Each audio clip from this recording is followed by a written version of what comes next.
ladies and gentlemen. We are here for next playthrough for Spiffy Needle Geeks. I'm your host, Danny, and I've got two, I guess you can consider not quite newbies, maybe?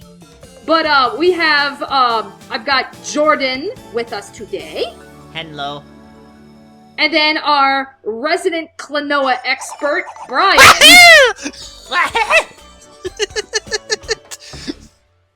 Alright, so this is Klonoa Door to Phantomile. Playing it on my PlayStation 3, so just got it right off the PlayStation Network. So, I guess while we're getting all this shit set up, Brian, you got any trivia on, Klonoa's creation or anything? Basically, the only thing... Spiffoa. But, basically, honestly, I couldn't really bring up anything new that, Kedikris' re-review of the game brought up. Because, yeah, supposedly this was going to be an entirely, different kind of game until eventually it was focused more so towards, oh, let's make this more about dreams. In fact, they even outright changed the character itself. Interesting. But, yeah, the thing, too, is that, despite the fact that Klonoa as a franchise is typically seen as, a very underrated series, Klonoa's 1 and 2 had at least decent sales. The only reason that the other games within the franchise didn't exactly kick off that well is because of a couple of reasons. For one thing, a lot of the games weren't necessarily distributed, nationally. There were some games that were only exclusive to certain regions. Especially, Beach Volleyball was only exclusive to the UK, Heroes was only exclusive to Japan, we never got that. As well as Moonlight Museum, which was exclusive to Japan on the ever-elusive WonderSwan. And the other reason is because Bandai Namco are oh, let's just not care about advertising. Yeah, that always kills a game. Well, I remembered years ago when we got the Wii remake, and it was one of those things where Door to Phantomile, right? Yes. Yeah, and that's where I was no advertising. Didn't even hear about it. It was just one of those things. I think I was browsing through a GameStop or something, and I just happened to see Klonoa on the Wii, and I was wait, what? So it's I didn't even know it. I didn't even know there was even a remake that had come out. Which you'd think they'd want to advertise, but they didn't. Yeah, Door to Phantomile was actually my first exposure to Klonoa. I've seen it here and there in different game stores and Walmarts and such, but I've never really played the games myself. And it's been years since I've seen Door to Phantomile, so I'm pretty much going in blind by prospect. Also, these early FMV cutscenes were pretty amazing for the time. That's the only time you're ever going to see Klonoa in his pajamas. Yeah. Yeah. And it's speaking of that, I still think these things hold up, especially in comparison to the Wii. Yeah, the Wii version's presentation, funny enough, is, nowhere near as good as this game. Yeah. Already I can tell Klonoa's talking a lot more than he did in Door to Phantomile. Yeah. Well, it's Also, Hupo has hands! Yep. Yeah, so, basic idea with the game. So, running, jumping, and you have the ability to literally grab your enemies. They, blow up like balloons, and yeah, you can toss them around. So you can use those for attacks, you can use those for jumps. And yeah, pretty much as Kedikris said, this is the introduction of 2.5D. So, 2.5D! Yeah, so, 2D, it's very much a 2D linear type of game, but it does try to take advantage of 3D environment. What would you say... Not for nothing... Sorry. Oh, I was just gonna say, given at the time that this game came out, yeah, I mean, you really didn't see something like this, so it definitely can catch your attention. What would you say the general difficulty of this game would be? Is it it's like not Kirby where difficult. It's mostly easy, or okay? Yeah, they'll throw in a couple of curveballs here and there, but for the most part, Door to Phantomile is not a hard game. Okay, so sort of like Yoshi's Island in that regard. In a bit, yeah. It's not a hard game. Like, honestly, like, in my opinion, like, it's like pretty much like when you get to like the last levels, that's really where it starts getting challenging. Yeah. But, you know, yeah. But it's like another thing, especially because they're taking advantage of the 2.5D, a lot of this platforming, it's much more puzzle-based rather than just, you know, oh, go jump on enemies, go hit this platform. There's a lot more puzzles involved in Klonoa compared to like Mario and Sonic. Yeah. And now we're introduced to Baloo. I like how these characters have their own language. Yeah, that's another cool quirk about Klonoa as well. Like, they all have their own Phantomile language that the Klonoa forum actually made into a language you could learn. Seriously? Yeah, they were. Yeah, the forum is that dedicated. They actually made their own dictionary to know Klonoa's language. Nice. Now, that being said, though, you know, now, like, after this, if you haven't, go watch these cutscenes from the Wii remake where they decided, you know what, we're gonna do this in English. Yeah, that was my first exposure. Ooh. Yeah. Yeah, Klonoa, no offense to the actor or anything. Like, this isn't really the actor's fault so much as, like, this is more so the director's fault. Of course. But, it's always up to the director. Yeah, not good casting. Like, that is... The only good casting I can recall is Laura Bailey as Hupo. But then again, it's Laura Bailey. Laura Bailey, Gaudius, and Joka were at least good in their roles. Yeah, but Klonoa, who's supposed to be a child, sounds like he's like a teenager in the Wii remake. And keep in mind, by the time of this game, he's supposed to be 8 years old. Yeah, it doesn't suit the tone, it doesn't really suit the character, you know, how Klonoa acts with Hupo. I mean, he acts like a child. It just does not fit with an older voice. I can see why that's a problem now. Yeah. Another thing about the Wii remake that kind of bugs me is the idea that, it's kind of weird to say, with the levels themselves, like with the graphics, the levels themselves look, beautiful.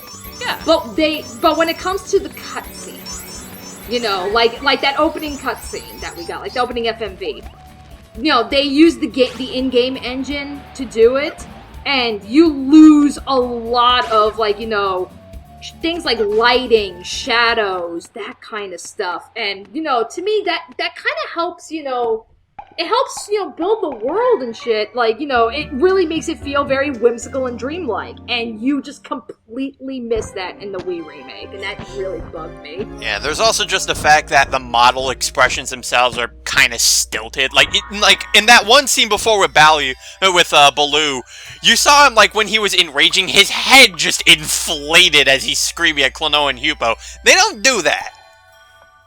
Yeah, from what little I remember, it's foggy, but it's coming back to me.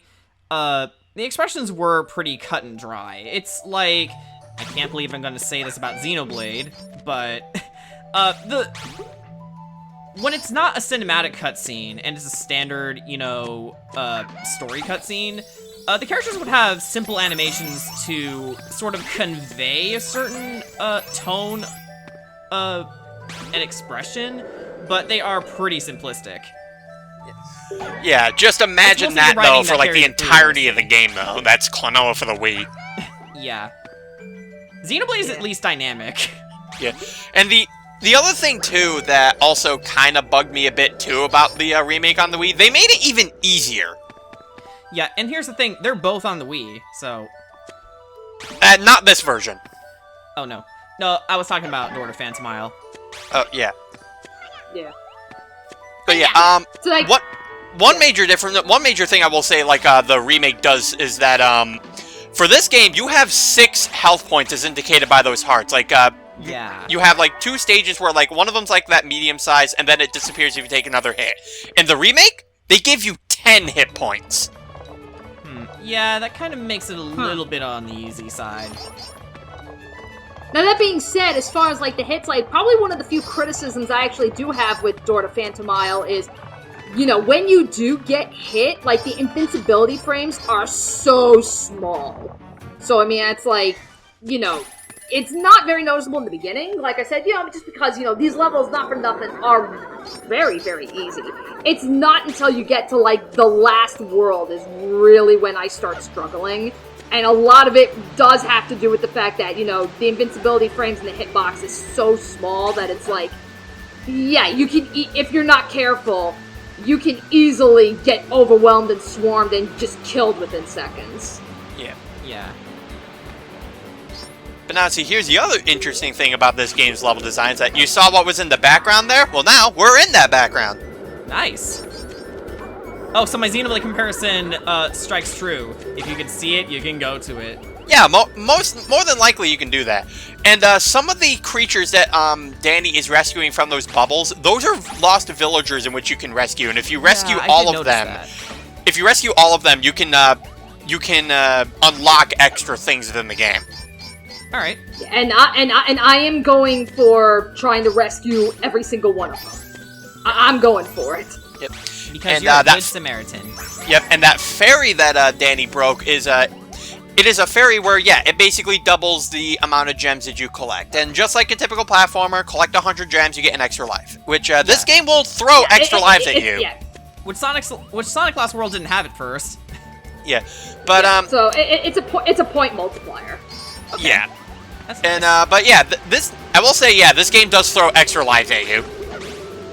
Right. Yeah, like if you see, like if you pick up coins give you extra lives, and then like you know you may see like hearts. Those restore your those restore the amount of health that you get. But you know, again, depending on the color heart. Like now, the pink one, I think you get a pink heart, it just restores one hit. But if you pick up like a golden one, I think that like you know gives you like full health back. Yeah. Yeah. Which, speaking of hearts, you've been going with one for quite a bit. Well, 1.5 more likely. Yeah, 2 hits. Yeah. Well, it's like Danny said, that's also just the short invincibility frames you get in this game. Yeah. Oh, jeez. Yeah, so like you see, like, you know... Yeah, so even though there was one big heart that counts as 2 hits, now I'm down to 1 hit. Oh, that was really close, Danny. Yeah, well, and that's like, you know, when you're dealing with that 2.5D with the camera, that's like, yeah, you gotta be careful. Just because, because like, this was kind of this was kind of when 3D was still being played with and sort of tested. What'd you say? Yeah. Yeah, very experimental. So, but it's like, you know, it's very easy to be like, you know, okay, I'm walking, and it's like, I'll go and, you know, puff up an enemy and go and attack them, but if I'm turning a corner, it throws off the direction completely. Yeah. So it doesn't help that Klonoa is perpetually going in 2D plane. A straight line. Yeah, straight line. Yeah, in a straight line.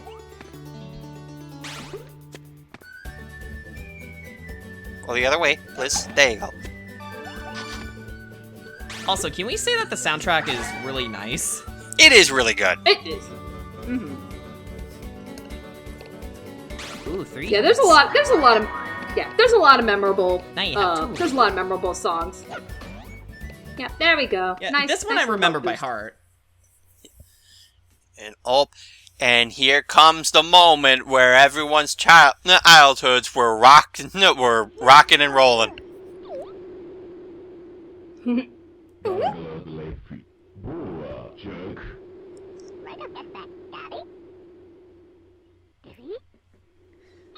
I know he was trying to say Gaudius, but I heard Daddy. I'm sorry, that's what I heard. So I'm Daddy, am I, Joker?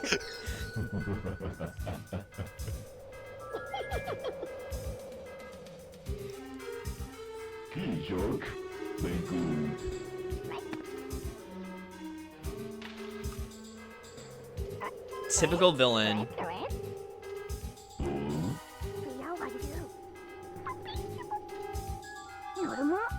I kind of wonder if Klonoa was in some way inspired by knights. And I just say that just because Probably, it's like, yeah. you know, just because I'm just thinking just Gaudius himself, because Gaudius here is the main bad guy. He's the Lord of Nightmares, and he definitely pulls out that wise man vibe. Yeah, there's also Like, a lot of allusions to dreams. Yeah, like between that and then, you know, Joka here with, you know, the jester theme going on, like, you know, Knights of Reala. So that's like, He said I'm Lidl. curious. So it was a thing back then.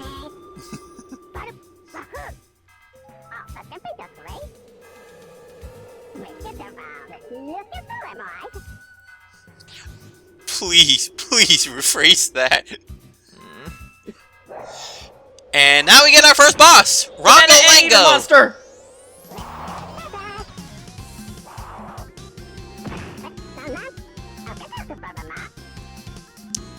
Gee, thanks for telling me how to kill him, Thanks for Joka. telling me the weakness, idiot.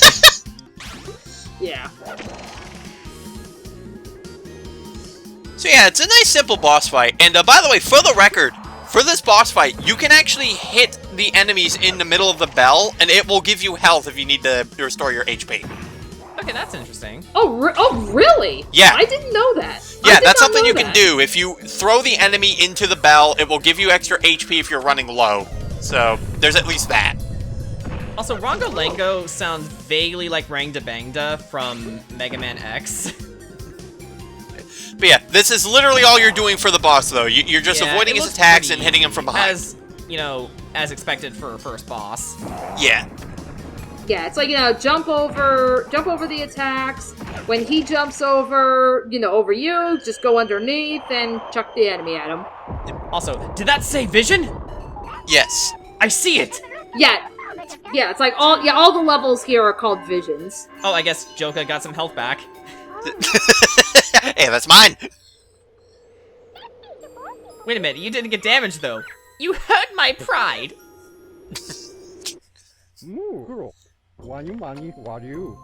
And suddenly we're in a grandpa's house. Yep, that's Klonoa's grandpappy. That's another thing I actually really appreciate with Klonoa. I mean, it's like, you wouldn't think it given, like, you know, the nature of the game and the whimsical and all that other such, but yeah, I mean, we've only finished the first 2 levels and we're already getting so much plot dumped on us. Compare that to, like, Sonic and Mario, where it's, you know, pretty simple, really. It's just, you know, bad guy do bad things. Go fight bad guy. Go save kingdom. Yeah, well, But it's the like, original... they're going a lot deeper with Klonoa here. Yeah, well, that's also which is because impressive one of the for people... time. That's also because one of the people behind Klonoa, like, wanted to, like, have a platformer that was much more story-driven, so there's much more put into the plot. Right. Okay. Which is, definitely ambitious.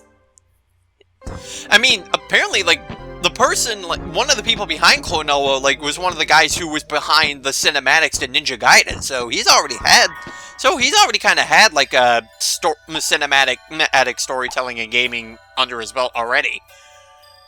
Cool. Nice.